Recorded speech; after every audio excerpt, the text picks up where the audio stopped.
Greetings, Earthlings, and welcome to your weekly dose of newsy infotainment. It's Let's Be Treasonable, coming to you from the luxurious studios of Radio Titans in Los Angeles with your cognitive dissidents on the panel this week. Comedian, teacher, student of life, Michelle March. That's me. Here I am. Hi, guys. Thanks for coming in. It's wonderful to see you. And as always, we are joined by comedian, scholar, and the black voice of reason, Mr. Tymon, Shipp. Power to the people. Should be a wonderful day today talking. It should. We got a lot of interesting things, and as always, another slow news week. So many things to talk about. Our invisible fifth panelist, Will Durst, is on a pilgrimage of his own for the weekend. If you are living under a rock or if you've been in a cave for the last 3 days, it's a big convergence of holidays this weekend. Passover began last night at sundown. Easter Sunday is tomorrow. You going and really pack in the holidays because you had Good Friday, Easter Sunday. One of the things that there's Holy Saturday. Well, and also and Holy Thursday. Yeah. Yes. It's like, man, you guys really just like, oh yeah. It's like buying properties in Monopoly. You know, it's, well, sure, I'm just going to start with Marvin Gardens, but we're building out from there. Exactly. Buy some railroads. Well, they use some railroad ties, it seemed like. We won't talk about that right now. I feel ashamed right now even saying that. You are forgiven. Thank you so much. You know, at least we have forgiveness. That's good. And as a minister ordained by the Church of Universal Life, I do have the power of absolution. I appreciate that. Might not work in your home church, but at least for here, and take it from me, I am a holy man. You are absolved. Thank you so much. You're welcome. Tymon, I don't know what you've done, but I'm going to throw in some absolution for you, too. Well, thank you. I pretty much, I talk to God all the time, so I'm okay. It's the worrisome thing is when he starts talking back. That's what you got to worry about. So we are talking about religion and faith, and let's just start with the big issue in the week that made me say, holy shit. If you've been paying attention to the news, you may have heard about what's been going on in Sacramento ever since the police shot an unarmed black man in his backyard. In his grandmother's backyard. Yeah. Another brother. Because he was holding a phone. Yeah. It was a white cell phone, which the police mistook, finger quotes implied, for a gun. Shot him, 20 shots were fired. Yeah. Shot him 8 times. Mm-hmm. 6 of them were in his back, which, I realize that African Americans are known for their athletic prowess, but if you're charging at the police and doing it with your back turned to them, that's some Olympic level shit. Yeah. And speaking of the phone, too, a white phone, I haven't really seen a white gun lately, Yeah, not so much. Just the people carrying them usually. Yeah. Well, they're going to burn down the city. They are. Well, it's one of the things I've been thinking about because the protesters have been blocking access to the stadium where the Sacramento Kings play. Right. And a lot of people have been getting pissed off about that. And when I first heard about the outrage at the protests, my first thought was, well, you didn't like it when they were taking a knee during the national anthem at football games. Right. So now they're going with other tactics but blocking access to the basketball games. Since that you brought that up, this is the reason why they were taking a knee. Yeah. The very reason why the man took a knee is because of what was happening to African Americans as far as them getting shot. And if you know the history of police and African Americans, it has not been a very good history. You can say, well, he shouldn't have been doing this or he shouldn't have been doing that. They just showed the cops that were in Louisiana. They held the guy down. He had no gun. 2 guys on top of him. Guy shot him. He had no gun. He was out there selling CDs. And called him a motherfucker after they killed him. Right. A stupid motherfucker, I believe. Right. And he's going for my gun. No, he's not going for your gun. Then you had the brother in New York who you choked out right there. Dude said you couldn't breathe. people actually were saying, well, if you can't breathe, you wouldn't be talking, And so didn't understand that one. And it's like, it almost seems like, do you want a race riot? Are you trying to get something going? Because that's what's going to happen. You're going to get some people doing some stupid things, just like that tiki torch thing that when those nationalist guys are doing, and then Trump comes out and says, well, the Nazis, let's just call them what they are. And then, it's like you thought you were going to get the monster, and look what happens. Innocent white woman gets run over, and it's I don't know about you guys, but it seemed like, man, if you get to talking about race all the time, it just it eats at you like a cancer. It just wears you out. And it's just, and they say, well, they think that I think if more people discussed what our issues are and had these conversations, a lot of this stuff would go away. But I don't think some people want the wound to heal, and it's never going to heal. Well, no, it's extremely profitable to, it's kind of like war. It's good for the economy, Right. I did notice some that people believe that's because it pumps up the defense contractors. Right. As Bobcat Goldthwait pointed out years ago, it's because dead guys can't flip burgers. Yeah. Well, also you'll notice the same attorney that represented Trayvon Martin and all that, the same guy representing this chick. I mean, this guy is everywhere, and I'm like, dude.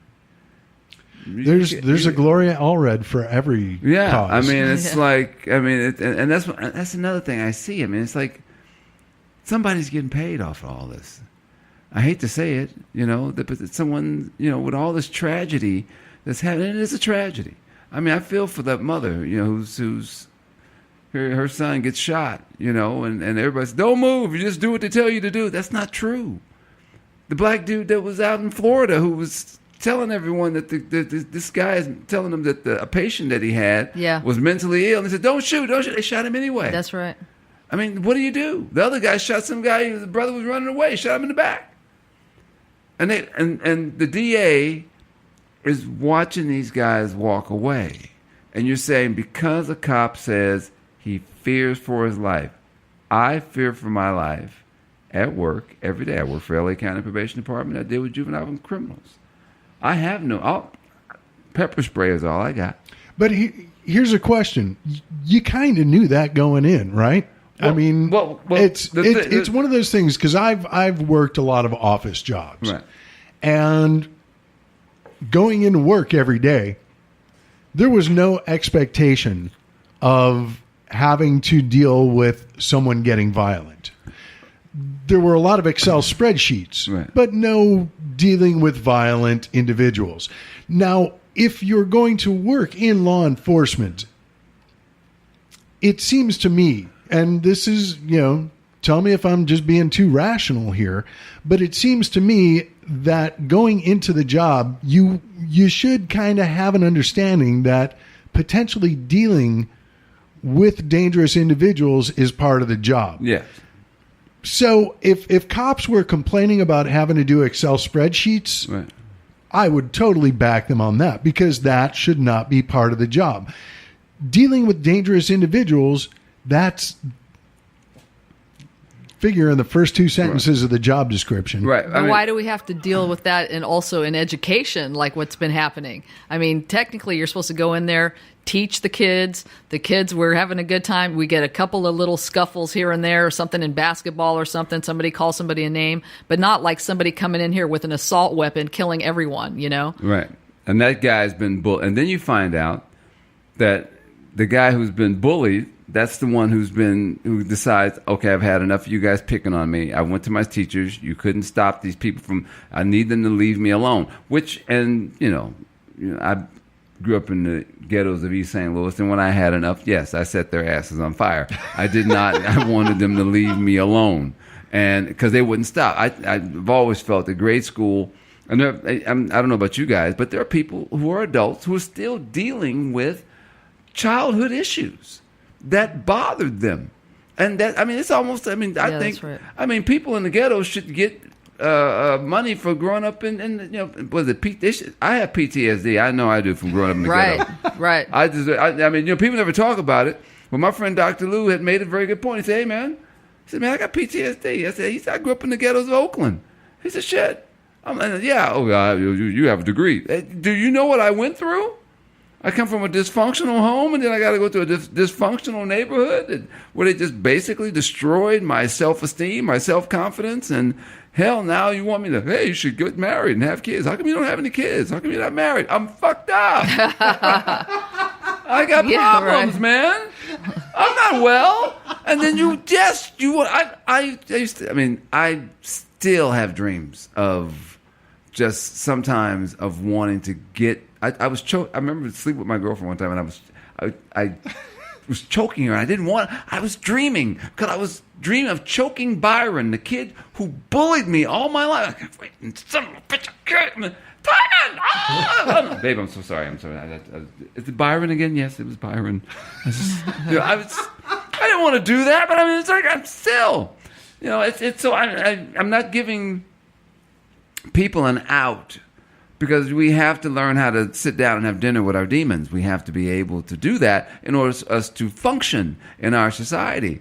And when you have, a lot of these guys become cops because, they're either, they love the fact of having a gun and not under control, or some people do it because, hey, my dad was a cop or whatever. But I understand you're making split-second decisions. But just to shoot. He's got a gun. Okay.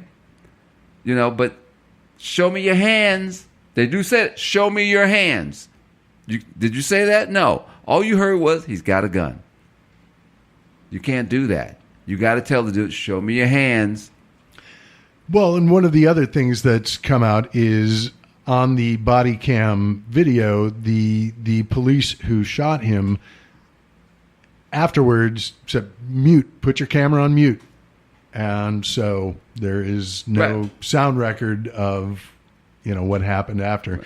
See, that's what I'm talking about. These guys, I had an incident at my job, and it was the supervisors who told the staff, and they were on camera, told the staff, get him, and they went in and twisted the kid up and ended up snapping his jaw. And, it's like they try to put all the blame. No, everybody got fired. All of them. Because he's in his room. If a kid is in his room, kicking his door is still a controlled situation. If you go in there and put hands on it, now it's not controlled. I don't care. He can kick a door all day long. He can kick the window. I don't care. But if you put your hands on him and you're on camera and you hurt that kid and it's 4-on-1, now you're in trouble. And the same way with a gun. With these guys who go and they're chasing these dudes and everything, you have to think on your feet. You're chasing them, adrenaline's going. Show me your hands. Lift your hand. Hands up. Hands up. Don't say, hey, no. Hands up. I don't care if he does do that. Hey. But you got to know that you got to know the commands, and you got to know, and you got to stick to them. You just can't keep pulling triggers, because now what are you doing? Somebody gets shot in the back. Now you got to explain that. You got the cameras. But now you're telling me, put the camera on mute. But then again, do the cameras really work? Because we've just seen people who have been on camera who still get shot, and those guys don't go to jail. They don't go to jail. So I don't even think the cameras will even help you because they don't go to jail. They've already shown that DAs are not going to put cops in jail. They're not going to do it. But they will put them in jail for rape.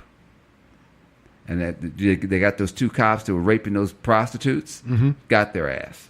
They set them up. It was beautiful the way they set them up too, because they had them set up in a way that because the girls were they were informants for the police, and they said and the girls told them, hey, you got a dirty cop. You got a couple of dirty cops on your team, and they're like, no. I said, no, we don't.